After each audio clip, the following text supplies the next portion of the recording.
June 6, 1944. 2 Uhr AM. La Roche-Guyon, France. German Army Group B headquarters.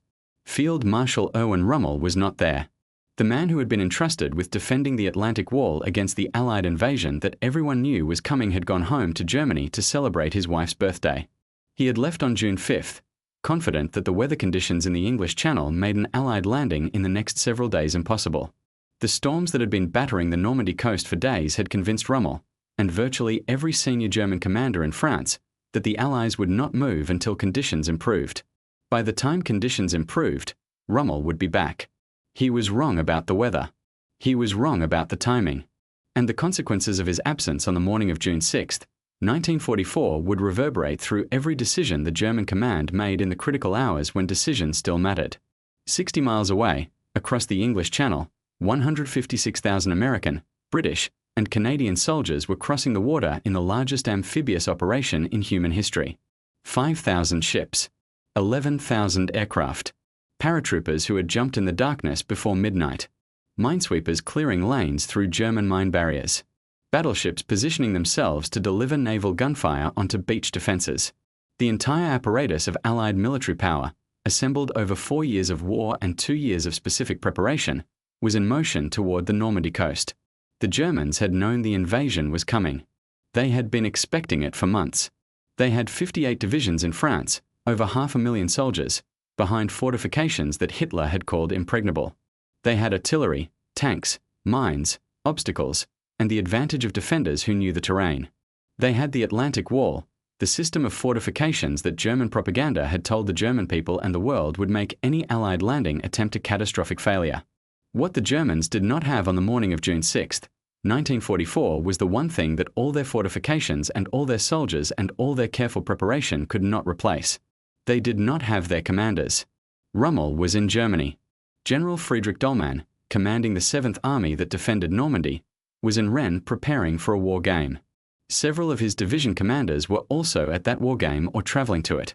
The Panzer divisions that were the only force capable of driving the Allies back into the sea before they established a beachhead were held in reserve under Hitler's personal control, and Hitler was asleep. Nobody would wake him up. This is the story of June 6, 1944, told from the side of the men who lost it. The German officers and soldiers who watched from their bunkers and their command posts as the most carefully prepared defensive system in history was overwhelmed not because it was weak but because the men who should have been commanding it were somewhere else, because the decisions that might have changed the outcome were delayed for hours by a command structure paralyzed by its own rigidity, and because the soldiers on the other side of those beach obstacles were Americans who had crossed an ocean to do a job and were not going to be stopped by concrete and wire and men who were waiting for orders that would arrive too late. To understand why the Germans failed on June 6, you have to understand what they believed about the invasion. German intelligence had correctly assessed that the Allied invasion was coming in 1944. They had correctly identified the Pas-de-Calais, the narrowest point of the English Channel, as the most likely landing site. What they had not been able to determine with certainty was whether Normandy was the real invasion or a diversion, and that uncertainty would paralyze their response at the most critical moment of the entire war. The Allied deception operation, codenamed Fortitude, had been one of the most successful intelligence operations in history. Using a fictional army group supposedly commanded by General George Patton, the most feared American commander in German eyes, the Allies had convinced German intelligence that the main invasion would come at the Pas-de-Calais with Patton in command. The Normandy landing, when it came, would be interpreted by many German commanders as exactly the diversion they had been expecting, a feint designed to draw German reserves away from the real landing site. This belief, carefully cultivated by Allied intelligence for months, would prove more destructive to German defensive capability than any bomb or shell. It would keep the 15th Army and its powerful Panzer divisions waiting at the Pas-de-Calais for a second landing that would never come, while the actual invasion force established itself so firmly on the Normandy coast that no counterattack could dislodge it. Colonel Friedrich von der Heydt, commanding the 6th Parachute Regiment near Corentin, was one of the first German officers to understand what was happening. He had been woken at 1:30 a.m. on June 6 by reports of American paratroopers landing across a wide area of the Normandy countryside. His regiment was one of the best units in the German army, battle-hardened veterans of Crete and the Eastern Front. He began assembling his men immediately. What von der Heydt discovered as he tried to organize a response was the chaos that the American airborne operation had deliberately created. The 82nd and 101st Airborne Divisions had been scattered across a wide area by navigational errors and enemy fire, dropping paratroopers in small groups across hundreds of square miles of Normandy countryside. This scattering, which American planners had worried would reduce the effectiveness of the airborne assault, had an unintended consequence that would prove enormously beneficial. German commanders across Normandy were receiving reports of paratrooper landings everywhere simultaneously. Small groups of American paratroopers were appearing in villages, at road junctions, near bridges, and causeways across the entire intended invasion area. German units responding to one report would encounter another group of paratroopers in a completely different location. The picture that emerged at German headquarters was not of a coherent airborne operation but of a massive, chaotic infiltration that seemed to be everywhere and pointed nowhere in particular. Von der Heydt understood that the paratroopers were real and that they were not a minor operation. He began moving his regiment toward the coast, while trying simultaneously to reach higher headquarters for orders and information. The communication failures that would characterize the entire German response to D-Day began in those first hours, as telephone lines cut by paratroopers and bombing created gaps in the German command network that would take hours to repair. At 7th Army headquarters in Le Mans, General Dolman's chief of staff was being awakened at 2:15 a.m. with reports of parachute landings across Normandy. The initial assessment was uncertain. Were these the real invasion or a diversion? Were they preceded by a sea landing or operating independently? The answers to these questions would determine whether the Panzer reserves should be committed immediately or held for the main attack. The Panzer reserves were the key to everything. Field Marshal von Rundstedt, the Supreme Commander West, had two Panzer divisions within striking distance of Normandy, the 12th SS Panzer Division and the Panzer Lehr Division. Either of these divisions, committed immediately to counterattack a beachhead in its first hours, had the theoretical capability to drive the landing force back into the sea. Both divisions were held in reserve under Hitler's personal control, meaning that no German commander in France could order them to move without Hitler's approval. And Hitler was asleep. His staff, conditioned by years of experience with a leader whose rages at being disturbed without sufficient cause were legendary, did not wake him. The decision not to wake Hitler in the first hours of the Normandy invasion has been debated by historians ever since. Some argue that earlier commitment of the Panzer reserves might not have changed the outcome, that the Allied air superiority which would have pounded any armoured column moving toward the beaches in daylight was so overwhelming that the tanks would have been destroyed before reaching the coast. Others argue that a determined armoured counterattack in the first hours, before the Allied beachhead was consolidated, might have split the landing force and prevented the link-up of the separate beach areas. What is not debated is that the hours passed. Hitler slept. The Panzer divisions sat in their assembly areas. And on the beaches of Normandy, American soldiers were doing the hardest thing that soldiers are asked to do. They were dying to gain ground that they would not let go of. At Omaha Beach, the sector assigned to the American 1st and 29th Infantry Divisions, the German defensive position was the strongest on the entire Normandy coast. The 352nd Infantry Division, a veteran unit that Allied intelligence had not known was in position there, occupied firing positions that covered every inch of the beach with interlocking machine gun fire. The bluffs that rose behind the beach gave German observers complete visibility over the approach routes. The beach obstacles that German engineers had placed in the water and on the sand were designed to destroy landing craft before they reached shore. The men who landed at Omaha Beach that morning faced a situation that should, by any objective tactical analysis, have been unsurvivable. The preliminary naval bombardment had missed most of the German positions.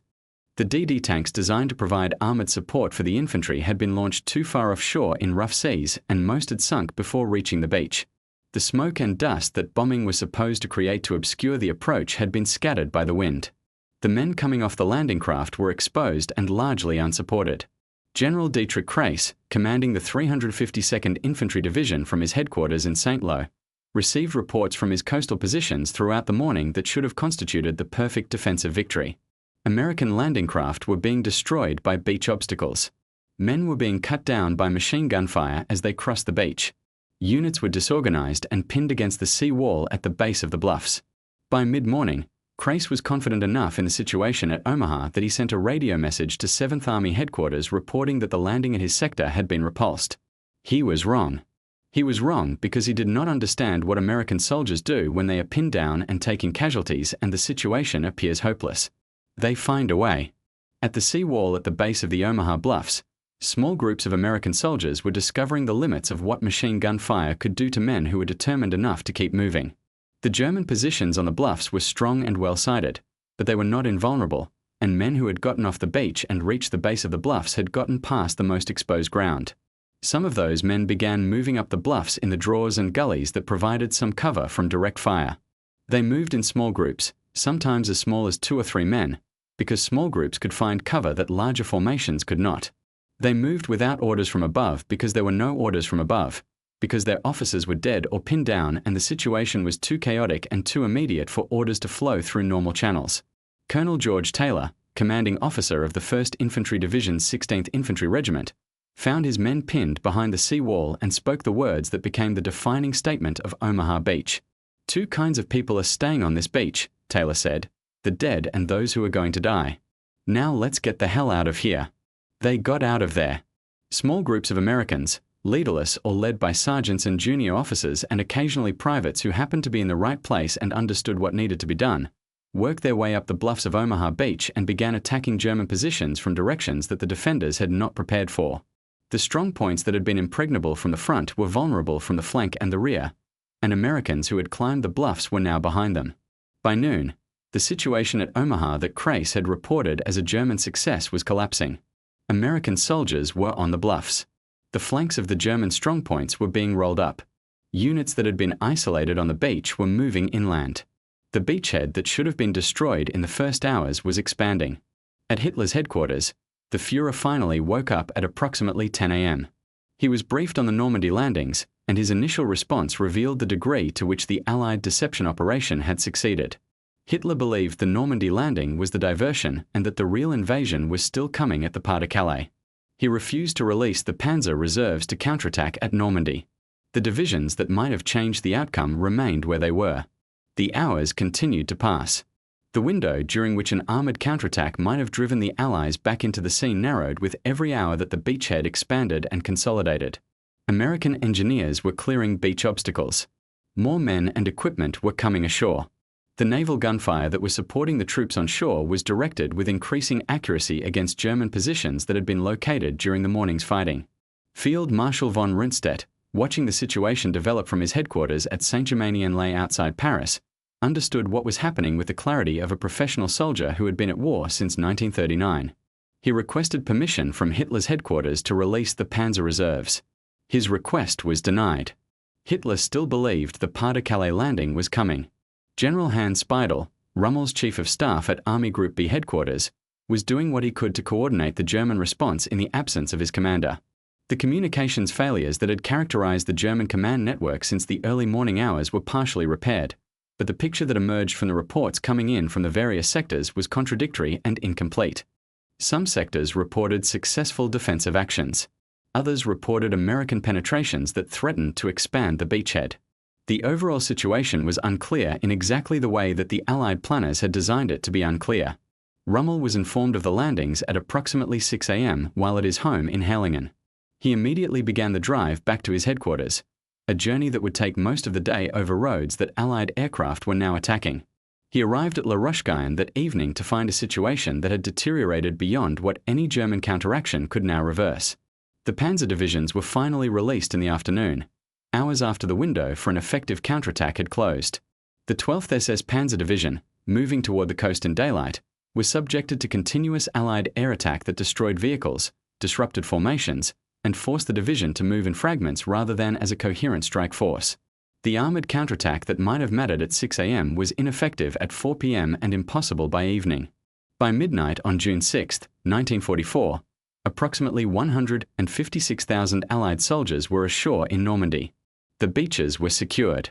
The beachhead was not yet linked, and there were dangerous gaps between the American and British sectors, but the fundamental fact of the landing had been established beyond any possibility of reversal. The Atlantic Wall had been breached. The liberation of Western Europe had begun.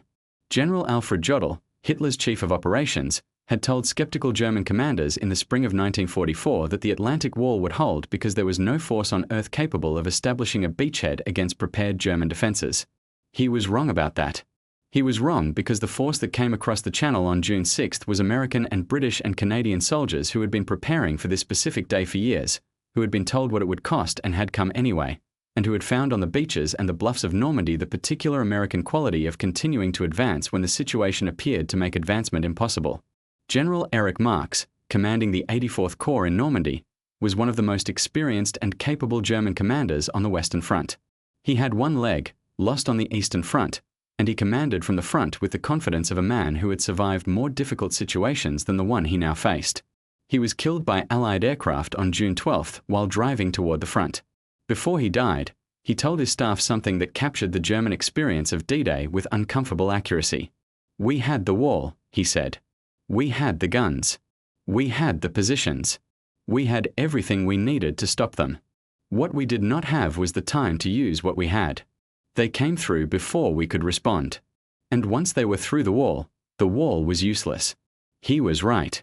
The Atlantic Wall had not been useless. The defenses at Omaha had come very close to making the American landing there catastrophically costly. The entire system of fortifications and obstacles had imposed enormous casualties on the landing force in the first hours. If the German command had been prepared to respond immediately, if Rommel had been at his headquarters, if the Panzer divisions had been positioned forward and released immediately, if Hitler had been awake and willing to act on correct information rather than the deception operation's false picture, the outcome might have been different. All of those conditional clauses represent the gap between what the Germans had prepared and what they were capable of executing when the moment arrived. They had prepared the wall. They had not prepared for a commander who was home for his wife's birthday. They had not prepared for a Führer who would not be woken. They had not prepared for an intelligence failure so complete that the reserves designed to repel the landing were waiting for an attack that never came. And they had not prepared for Americans. They had not prepared for soldiers who would come off landing craft into machine gun fire and keep moving, who would find their way up bluffs that should have been impassable, who would attack strong points from the flank without orders because orders were not available and the strong points needed to be attacked, who would do, in other words, what American soldiers do when they are pointed at an objective and told it matters. On the evening of June 6, 1944, Field Marshal Rommel arrived at his headquarters and looked at the situation maps that showed the Allied beachhead expanding across the Normandy coast. He had said before the invasion that the first 24 hours would be decisive, that if the Allies could be stopped on the beaches, the invasion would fail. He had been right about that. What he had not been right about was the weather. What he had not been right about was the timing. What he had not been right about was whether he needed to be at his headquarters on June 6th. He had not been right about those things, and now the beachhead existed and the soldiers who had created it were not going to give it back. The liberation of France would take another 3 months of brutal fighting through the hedgerows of Normandy and the streets of its towns. The liberation of Western Europe would take another 11 months. The cost would be enormous on all sides. But on June 6, 1944, the question that had dominated Allied strategic planning for 4 years had been answered. Could American and British and Canadian soldiers establish a beachhead on the coast of France against the most heavily fortified defensive system in history? The answer was yes. The answer had been purchased at Omaha and Utah and Gold and Juno and soared with the lives of soldiers who understood what they were doing and did it anyway. The Germans had built the wall. The Americans had gone through it. That was always going to be the answer. The Germans just did not know it yet when they built the wall. They knew it on the evening of June 6, 1944, when Rommel looked at his maps and understood that the 24 hours he had said would be decisive had passed, and the decision had gone the wrong way. For Germany, there was no coming back from June 6, 1944. The wall had held for one morning and part of an afternoon. It had not held long enough. It was never going to hold long enough. Not against Americans who had crossed an ocean to prove that it wouldn't.